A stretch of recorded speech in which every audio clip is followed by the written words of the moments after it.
The intriguing aspect of werewolves is that, despite being enduring and iconic figures of terror and fantasy, there's a surprisingly scant selection of movies that delve into lycanthropy stories, and even fewer that do it well.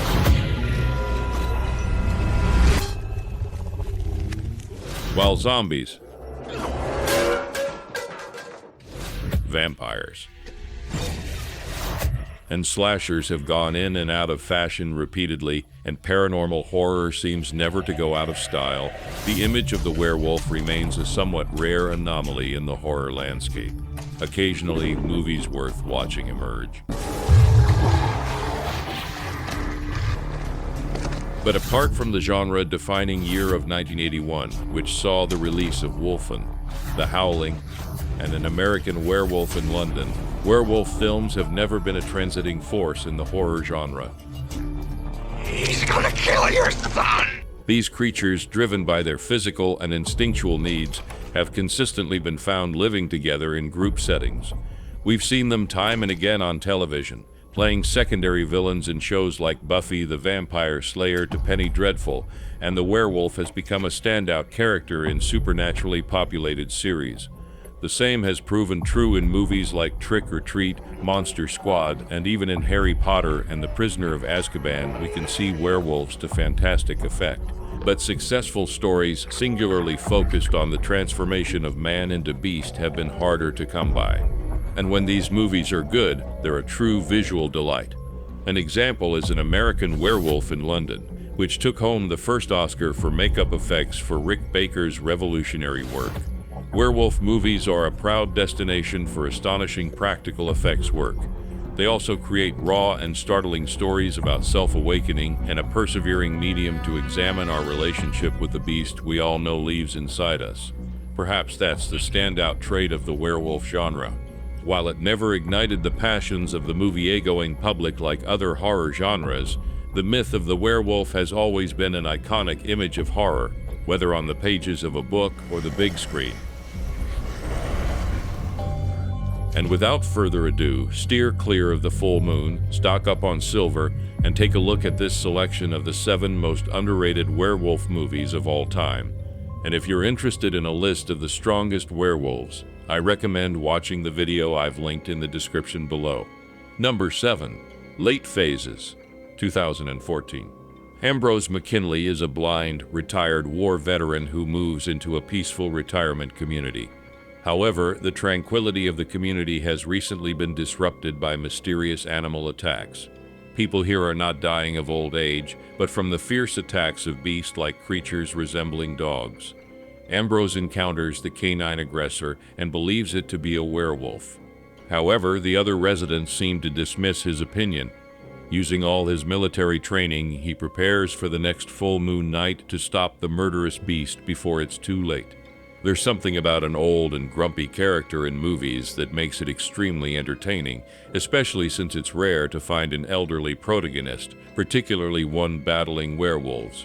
Nick Damasai plays this believable blind Vietnam veteran, and the supporting cast is also up to par. The effects are quite solid, and the creature design leaves nothing to be desired. And then you add the original plot, the final results are sure to be excellent. Many have compared this film to Silver Bullet, but the similarities are somewhat overstated regarding the storyline. One of the most enjoyable parts was the anticipation as Ambrose investigated the potential werewolf in the neighborhood. There were too many suspects, and he prepares meticulously for the next full moon, ensuring the suspense over the villain's identity keeps the viewer on the edge of their seat. This movie doesn't rely on random jump cuts or shaky camera shots to instill fear. Instead, filmmakers use old-school techniques that enhance the experience, and most of the deaths are off-screen, which might slightly disappoint gore fans.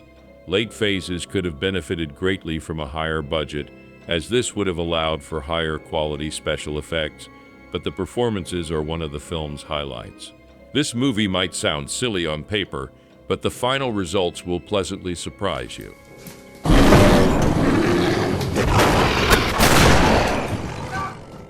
Number 6. Wolf, 1994. The movie Wolf from 1994 features Will Randall, an aging editor who is being replaced at work by a younger colleague who takes his position. Additionally, he is separated from his wife, and to make matters worse, he is bitten by a wolf.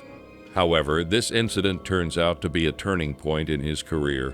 After the bite, Will finds himself revitalized and more competitive than ever, possessing sharpened senses and an inexplicable thirst for blood. To complicate matters further, his boss's daughter, Laura, falls in love with him. She has no idea that the man she loves is about to turn into a deadly werewolf, while Will's rival is also in love with Laura, leading to a deadly confrontation between the two. The police get involved as well because they suspect Will killed his wife. But to find out how this drama ends, you have to watch this werewolf classic starring the masterful Jack Nicholson. Imagine a man who transforms into a wolf and kills people at night. Yet the movie is not strictly a horror film. This is precisely the charm of this movie. It's a werewolf story with style and class, and you couldn't choose anyone better to play the lead than Jack Nicholson. He embodies the role as he does with everything, making this modern monster drama serious and unapologetic, smart cinema at its best. It's not just about a man turning into a werewolf at night. Instead, the film focuses on how he slowly acquires traits and becomes more animalistic. Besides the tight script, the movie has a perfect pace between the fights and character development. Instead of resorting to CGI monstrosities, you can see the good old-fashioned style in a suit. The result promises something visually brilliant that only improves with time. With such a beautiful combination of realism, satire, and horror, this movie is a classic that you shouldn't miss.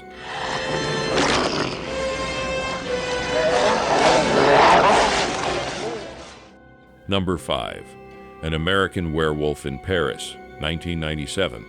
An American Werewolf in Paris is a 1997 horror comedy directed by Anthony Waller, co-written by Tim Burns, Tom Stern, and Waller, and stars Tom Everett Scott and Julie Delpy. This movie follows the general concept and serves as a sequel to John Landis's An American Werewolf in London.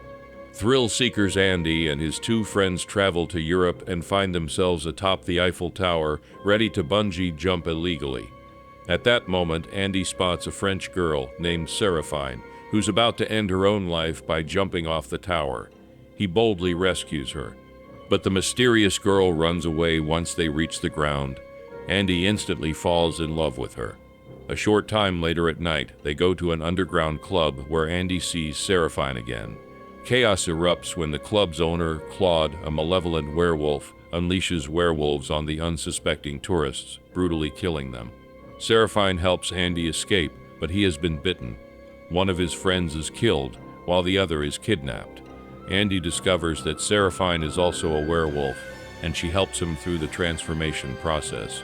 She tells Andy about a serum her father created that can stop the transformation, but it actually has the opposite effect and allows humans to transform at will. Meanwhile, Claude seeks the serum and steals it.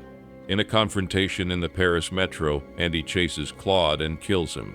In the end, Andy and Seraphine accidentally discover that the antidote to the serum is adrenaline. After this, they become a couple and curb their transformations through extreme adventures like bungee jumping.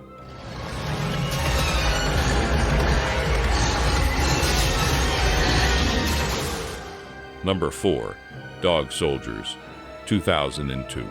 As part of a routine military exercise, a British squad is sent to the Scottish Highlands for a training mission where they are supposed to train with a special operations squad.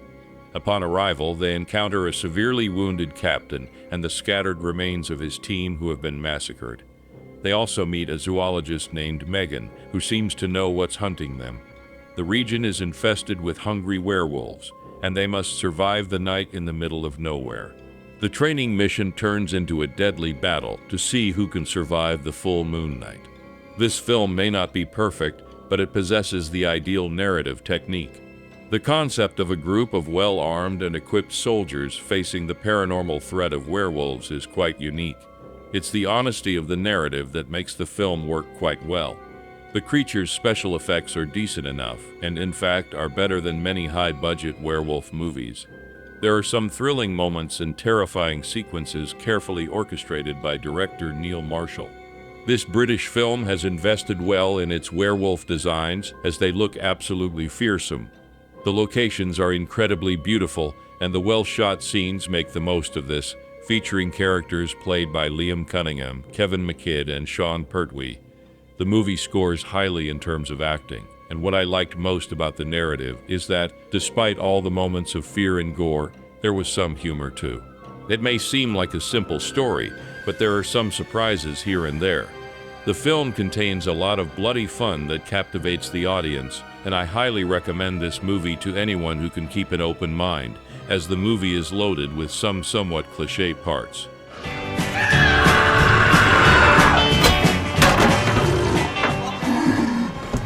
Number 3. Skinwalkers, 2007. According to Navajo legends, a 13-year-old boy will end the curse of the Skinwalkers or werewolves. This boy, Timothy, a half-breed, is fully aware of his true origins, but he has no idea that the rest of his family are also werewolves who have cared for him since birth. He holds the family's fate in his control, but also faces great danger, as there are werewolves who wish to kill him to preserve their way of life. Just a couple of days before his 13th birthday, a pack of evil werewolves goes after Timothy, who finds himself caught between two warring factions. Timothy must survive if he wants to preserve his family's fate, and in turn his family tries to continue protecting him until he can end their curse.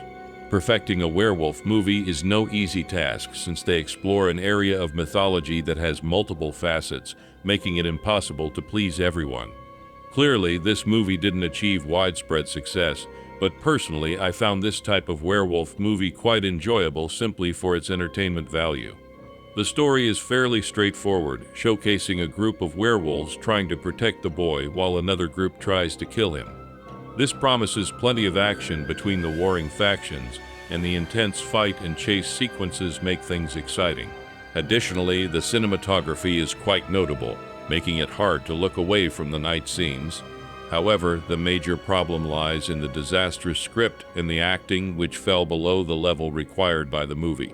The climactic battle is engaging, and it all boils down to a flawed and cheesy but enjoyable movie that might be worth watching if you're looking to kill some time and enjoy some mindless entertainment.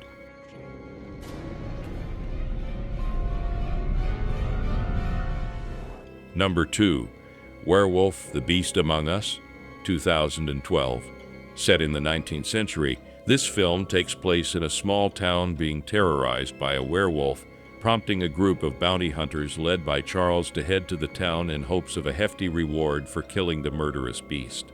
They are joined by Daniel, the apprentice of a local doctor, who provides valuable information about the werewolf. This creature proves to be quite intelligent and, unlike other werewolves, does not only kill on full moon nights, but also on the days leading up to and following the next day after the full moon. In the next solstice, the werewolf would be able to control its transformation at will, so the group has only 2 days before the solstice to find and kill the beast before it becomes invincible. As the story suggests, this movie is a straightforward thriller loaded with action, and there are some shocking plot twists that keep things interesting. Fans expecting a lot of blood and gore from a werewolf film will not be disappointed. The cast doesn't feature many big names, and the acting skills are not particularly impressive. The special effects are also not a strong point for this film and could have been much scarier with a bit more effort. The first half is a bit slow, but it soon picks up speed and grabs your attention. The film shines when it comes to costumes and settings, where the attention to detail is very impressive. Generally, there aren't many movies that feature hunters against werewolves, and this in itself is an exciting mix. This film was never meant to win awards, but if you're looking for an interesting werewolf movie, this one will not disappoint.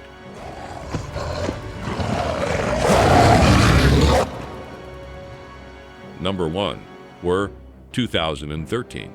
While camping in the forest, the Porter family is murdered, with Claire Porter being the sole survivor. She claims that a very strong man attacked them, devouring her husband and son. The police arrest Talon, who lives in the forest with his mother. Police Inspector Klaus Pister is convinced that he is the man behind the gruesome murder, but Talon is assigned a defense attorney named Kate Moore.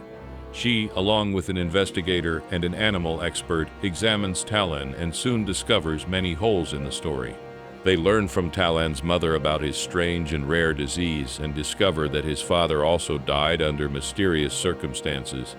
Kate successfully sends Talon to a hospital for examination, where they uncover the true extent of Talon's supposed illness.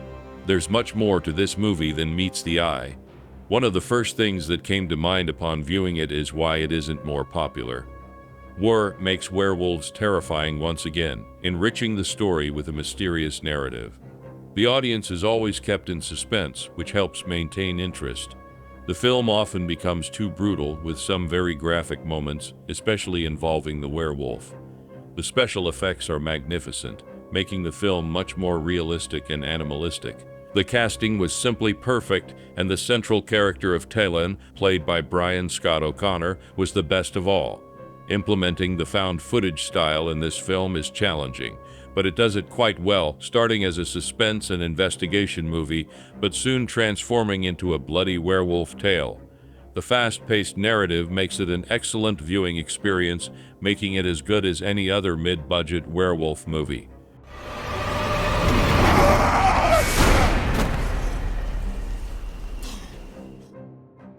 Hey, don't go just yet. If you enjoyed my video, I'd love to recommend another one for you to watch.